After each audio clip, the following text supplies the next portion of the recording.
Magandang gabi sa lahat mga kaibigan. We are here, those people not yet subscribe in our YouTube channel, in our Facebook page, especially here in our TikTok right now. That we know, and we all know that we are existing on this earth. That the life for this earth, we can visit into 3 locations. What are these 3 locations that the life can visit? First, hospital. Second, prison. Third, cemetery. That the life understand, that the health, that the life can we understand people in the hospital. What is the most important than another thing is the health. The health is the most valuable things in this life than the money. Second, freedom is the most important from anything else for this earth. For you to understand, freedom is the most existence in the human life. And also, we are now, by moving forward, that the life in every individuals, we need a freedom. Freedom and freedom.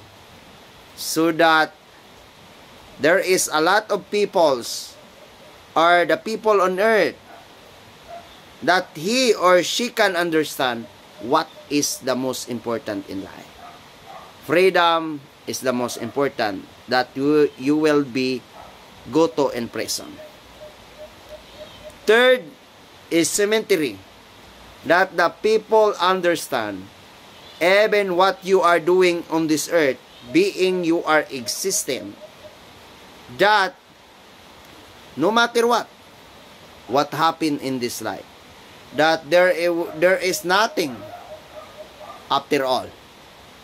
Even you are the most powerful, popular, or you are the most fame on this earth, you are belongs to the most wealthiest or the wealthy family for this earth. You have a lot of credentials, titles. You are in the most powerful positions for this earth.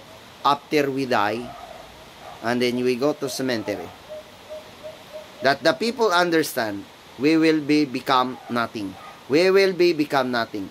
So that, kayong mga kurap dyan, kayong lahat dyan, mga kurap, no? Kayong mga kurap dyan, especially for those people who are engaging in illegal activities at ibinabato nila sa ibang tao, at sila naman ay hindi uobra kung ang taong ito ay nasa in running and leading for the country in order to manage and preserve the young generation's future. And then, ang mga illegalista sa ating bansa, yung mga utak talangka, yung mga utak druga, ay nagagalit sa isang leader na to. So, I hope sana that you can understand that there is a lot of people, especially here in the Philippines, that running and over to the government. No?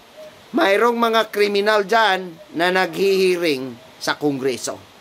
They are convicted but naghihiring pa rin sa Kongreso. Yan po mga kaibigan.